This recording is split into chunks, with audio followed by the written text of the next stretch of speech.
नमस्कार दोस्तों, स्वागत है आपके अपने YouTube channel learn with Sonlal में।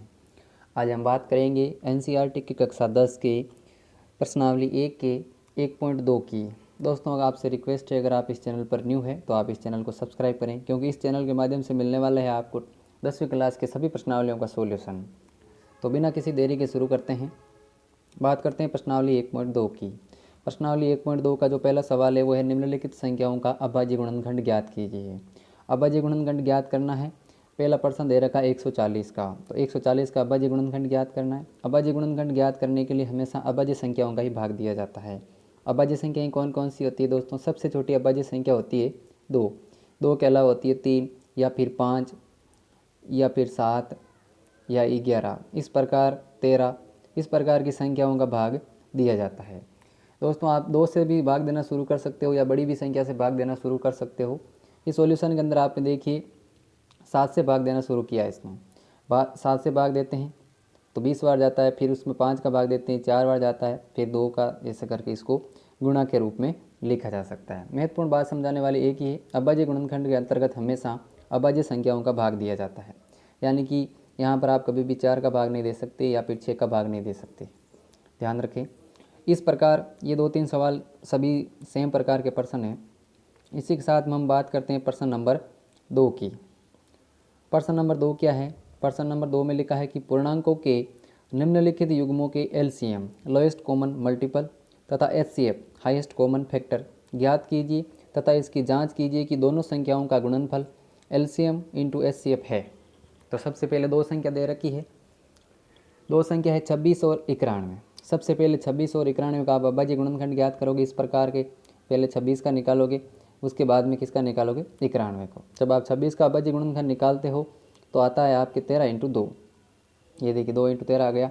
91 का निकालते हो फिर आता है 7 इंटू 13, फिर इसमें निकालते हो 7वें गुणनखंड यानी कि कॉमन। तो इसमें हाइस्ट कॉमन कौन हो गया? 13 इसमें भी है और 13 इसमें भी है, इस प्रकार इसका कौन आ गया? HCF 13 आ गया। फिर निकालते हैं lowest common multiple. Lowest common multiple में क्या करना है? जो चीज़ डबल बार आ रही है उसको एक बार ही लिखना है, लेकिन पीछे किसी को नहीं छोड़ना है। यानी कि जैसे 13 इसमें आ रहे हैं तो 13 का 13 बार आ गया। अब इसमें 2 और 7 दोनों बच रहे हैं, दोनों को भी लिखना है। इन सभी को मल्टीप्लाई करेंगे तो कितना आ रहा है? 182। दोस्तों, हम यहाँ एक बात समझेंगे, HCF और LCM में फ़र्क क्या है? तो HCF का मतलब होता है हाईएस्ट कॉमन फैक्टर, यानी कि ऐसी संख्या बड़ी से बड़ी जिसका इसमें भी भाग जाए और इसमें भी भाग जाए, तो उसे तो कहते हैं HCF। और LCM में क्या होता है? LCM होता है लोएस्ट कॉमन मल्टीपल। इसमें आपको क्या करना है? कॉमन होने वाली चीज़ को एक बार लिखनी है, लेकिन पीछे किसी भी संख्या को नहीं छोड़ना है। जबकि HCF के अंदर वही लिखना है जो दोनों में कॉमन हो। फिर इसकी जांच भी करने का बोलते हैं। तो जांच करने का जो महत्वपूर्ण सूत्र है वो ध्यान रखें, दोनों संख्याओं का जो गुणनफल है वो LCM और HCF के गुणा के बराबर आता है। तो दो संख्या कौन कौन सी दे रखी है आपकी? 26 और 91 दे रखा है। इनका गुणनफल किसके बराबर आएगा? इसका जो HCF आया 13 और LCM आया 182। इन दोनों को गुणा करेंगे तो ये आएगा, और इन दोनों गुणा करेंगे तो ये आएगा। इस प्रकार ये हमारे सिद्ध हो जाता है। नेक्स्ट प्रश्न की बात करते हैं। अगला प्रश्न दे रखा है दो संख्या 510 और 92। सबसे पहले आप इस प्रकार निकाल करके 510 का क्या निकालोगे? अभाज्य गुणनखंड। इसी के साथ में क्या निकालोगे? 92 का अभाज्य गुणनखंड। तो 92 का अभाज्य गुणनखंड आपको निकालना आता होगा, पढ़ा होगा पीछे, यहाँ पर हो जाएगा 92। अब 510 का निकालते हैं तो आपको भाजकता के नियम अगर याद है तो आप आराम से कर सकते हो। विभाज्यता का नियम आपको पता है, किसी के पीछे 0 या सम संख्या होती है तो उसमें 2 का भाग दिया जाता है, और अगर अंकों का योग में 3 के भाग जा रहा है तो पूरी संख्या में भी 3 का भाग जाएगा। तो इसके पीछे 0 है तो सबसे पहले 2 से भाग देंगे। इस प्रकार के इसको पूरा सॉल्व करेंगे तो आपका आएगा 2 इंटू 3 इंटू 5 इंटू 17। और जब 92 का निकालोगे तो 2 इंटू 2 इंटू 23 आएगा। इस प्रकार दोनों को निकालेंगे, फिर निकालते हैं सारे गुणनखंड, जिससे हमें प्राप्त होगा HCF। तो मैंने आपको पहले ही बता दिया है HCF का मतलब क्या होता है? जो दोनों में ही है। HCF के अंदर क्या लेना है? जो दोनों में है। तो देखिए 2 इसमें भी है और 2 इसमें भी है, इसलिए आंसर क्या आ गया? 2। 3 इसमें है लेकिन इसमें नहीं है, इसलिए नहीं लिया। 5 इसमें है, इसमें नहीं है। 23 इसमें है, इसमें 17 है। इस प्रकार कोई भी कॉमन नहीं है। जो कॉमन है वो क्या होता है? HCF होता है। बात करते हैं LCM की। तो LCM मैंने आपको बताया था, जो कॉमन है उसको एक बार ही लेना है और बाकी सबको छोड़ना है, बाकी सबको लेना है। जैसे 2 और 2 इसमें है, इसका 2 एक आ गया, फिर इसमें वाले में 2 बच गया, फिर 2 ले लिया, फिर इसमें 3 बच गया, फिर 3 ले लिया, ये 5, ये 5, ये 17, पूरे 17 और 23 के 23, इन सभी को गुणा करने पर आंसर क्या आएंगे आपके 23,460। ये देखिए 23,460। अब आपको इसकी जांच करनी है। जांच करने का तरीका भी पुराने वाला ही है। जो दोनों संख्या दे रखी है उन दोनों संख्याओं का गुणा, ये दो संख्या दे रखी है, इन दोनों संख्याओं का गुणा, ये देखिए दोनों संख्याओं का गुणा, गुणनखंड नहीं है, यहाँ गुणा है, दोनों संख्याओं का गुणा 510 और 92 दे रखी थी, इनका गुणा किसके बराबर आना चाहिए, एचसीएफ और एलसीएम के गुणा के बराबर आना चाहिए। इस प्रकार ये सभी प्रश्न एक जैसे हैं। आप इन खुद का प्रयास करें, किसी की समस्या आती है तो कमेंट बॉक्स में लिखें। आगे देखें, तीसरा सवाल है, अभाज्य गुणनखंड विधि द्वारा निम्नलिखित पूर्णांकों का एलसीएम और एचसीएफ ज्ञात कीजिए। 3 संख्या दे रखी है, इनका आपको निकालना है एचसीएफ और एलसीएम। तो सबसे पहले इनका क्या निकालना आपको, अभाज्य गुणनखंड। अभाज्य गुणनखंड निकालने की पुरानी क्लास में आपने पढ़ा होगा।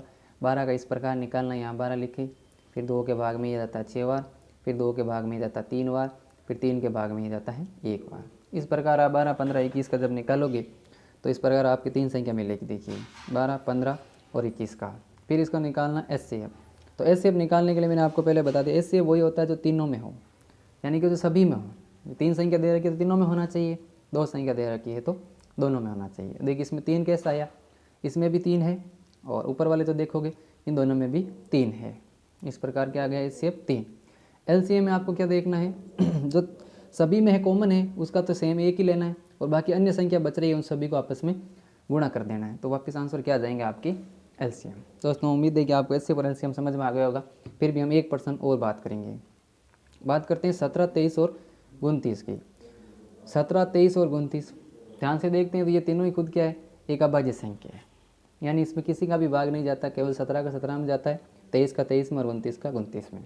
इस प्रकार जब इसको गुणा के रूप में लिखेंगे तो इसको एक के गुणा के रूप में लिखते हैं, क्योंकि सभी को एक से गुणा करने पर वापस वही संख्या आती है। तो हमने इसको क्या कर दिया, एक को गुणा के रूप में लिख दिया। जैसे हमने एक के गुणा के रूप में लिखा तो ये क्या हो जाएगा, एचसीएफ 1 हो जाएगा। एलसीएम ये तीनों खुद संख्या है, तीनों को गुणा करेंगे तो ये आ जाएगा। इस प्रकार ये प्रश्न हो गई।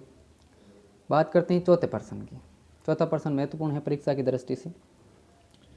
एचसीएफ दे रखा है 306 और 657, इन दोनों संख्याओं का एचसीएफ कितना है, 9 है, और इनका आपको क्या ज्ञात करना है, एलसीएम। तो इसमें वो फॉर्मूला काम आएगा कि इन दोनों संख्याओं का गुणा एचसीएफ और एलसीएम के गुणा के बराबर आता है।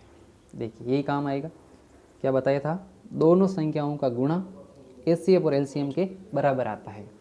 तो दोनों संख्याएं, अब हमें ज्ञात क्या करना है, प्रश्न को वापस देखिए। प्रश्न में हमें ज्ञात क्या करना है, एलसीएम ज्ञात करना है। क्या ज्ञात करना है, एलसीएम। तो देखो एचसीएफ और एलसीएम का गुणा किसके बराबर आता है, दोनों संख्याओं के गुणा, यानी पहली संख्या इंटू दूसरी संख्या। आपको एलसीएम ज्ञात करना, एल को यहीं रखेंगे, एच को क्या कर देंगे, उधर बट्टा में भेज देंगे। ऐसा ही यहाँ पर किया हुआ है। देखिए आपको एलसीएम ज्ञात करना है, यहाँ पर एचसीएफ को उधर भेजेंगे, दोनों संख्याओं के गुणा के बट्टा में चला जाएगा। दोनों संख्याएं कौन कौन सी दे रखी थी प्रश्न में, 306 और 657, और भाग में एचसीएफ दे रखा था वो कितना है, 9। अब इन आप इसको 3 के टेबल से काट भी सकते हो या दोनों को गुणा करके 9 का भाग भी दे सकते हो। इस प्रकार ये प्रश्न हो गए। नेक्स्ट बात करते हैं 5वां प्रश्न। 5वां, जांच कीजिए कि क्या किसी प्राकृत संख्या n के लिए संख्या 6n और 0 पर समाप्त हो सकती है क्या। बिल्कुल हो सकती है। आप 6 को क्या लिख सकते हो, 2 × 3 की पावर n, और जब कोई संख्या प्राकृत संख्या जो 0 पर समाप्त होती है उसे अभाज्य गुणनखंड 2 और 5 के रूप में होता है। ये या 2 और 5 के रूप में नहीं है, 3 है, तो ये समाप्त 0 पर नहीं हो सकती। इसमें समझने वाली ये बात है कि ये प्रश्न कह रहा है कि ये 0 पर समाप्त हो सकती है क्या। तो कोई भी संख्या 0 पर तब समाप्त होती है जब उसके गुणांक के रूप में 5 हो या फिर 2 हो या फिर दोनों में से कोई एक हो। अगर ये कोई है तो 0 पर हो सकती है, इनके अलावा नहीं है। इसमें स्पष्ट दिखाई दे रहा है 2 और 3 है, इसलिए ये 0 पर समाप्त नहीं हो सकती। इस प्रकार ये प्रश्न है। छठा प्रश्न देखिए। छठे प्रश्न में है, व्याख्या कीजिए कि 7 × 11 × 13 + 13, इस प्रकार ये संख्या दे रखी है। ये भाज्य संख्या है तो क्यों है, नहीं तो नहीं क्यों है, कारण सहित बताना है। पहली संख्या 7 × 11 × 13 + 3। अब देखिए दोनों में से 13 कॉमन आते हैं, जैसे 13 कॉमन ले लिए तो 11 और 7 और 13 में से क्या बचेंगे, 7 और 11। 13 में 13 का भाग दोगे एक बार। अब इनको गुणा करेंगे, 11 × 7 करेंगे, कितना हो जाएंगे, 77। अब इसको क्या लिख दिया, 77 + 1। नेक्स्ट बात करते हैं 77 प्लस 1 लिख दिया। इसके बाद में क्या किया, 13 इंटू 77 में 1 जोड़ोगे कितना आ जाएगा 78। तो अब आपको पता है 13 ये क्या है, अभाज्य संख्या है, और यहाँ 78 क्या है, एक भाज्य संख्या है।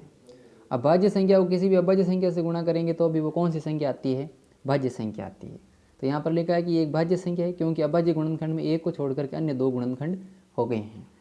तो आपको ये देखना था कि कौन सी ये अभाज्य संख्या है, कौन सी अभाज्य संख्या है। तो ये संख्या भाज्य होगी या अभाज्य, ये संख्या भाज्य होगी। कारण क्या है, क्योंकि हमने इतनी बड़ी संख्या को 2 संख्याओं के गुणा के रूप में लिख दिया। लास्ट में आकर के देखो, हमने इसको सरल करके 2 संख्याओं के गुणा के रूप में लिख दिया। जिसको हम 2 संख्याओं के गुणा के रूप में लिख सकते हैं वो कौन सी होती है, भाज्य होती है। उसी प्रकार इसका बी पार्ट सरल करना है। बी पार्ट को देखते हैं तो देखिए इसमें 5 कॉमन आ रहा है। ऊपर वाली संख्याओं में से 5 कॉमन ले लिया तो अंदर क्या बचा, 6 7 5 4 3 2 1 था। इनमें से 5 बार आ गया तो 7 6 4 3 2 1 बच गया, और प्लस 5 का भाग 5 में दिया तो 1 बार। इन सब को गुणा करेंगे तो 1008 आएगा, और उसमें 1 जोड़ दोगे तो कितना हो जाएगा, 5 इंटू 1000 9। तो इनको भी हमने क्या कर दिया, 2 संख्याओं के गुणा के रूप में व्यक्त कर दिया। और जिन संख्याओं को 2 संख्याओं के गुणा के रूप में व्यक्त कर सकते हैं वो कौन सी संख्या होती है, भाज्य होती है। नेक्स्ट अंतिम सवाल। अंतिम सवाल है, किसी खेल मैदान के चारों ओर एक वर्ताकार पथ है।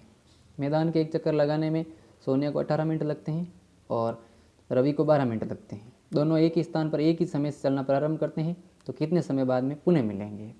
तो इस प्रकार आप क्या करना है, दोनों का आपको एलसीएम निकालना है। क्या निकालना है, एलसीएम। एलसीएम निकालने की आपको विधि कौन सी काम ले सकते हो, अभाज्य गुणनखंड विधि वाली। पहले आप 18 का अभाज्य गुणनखंड निकालोगे इस प्रकार, 18 का और 12 का, दोनों का अभाज्य गुणनखंड निकाल करके गुणा के रूप में लिखोगे।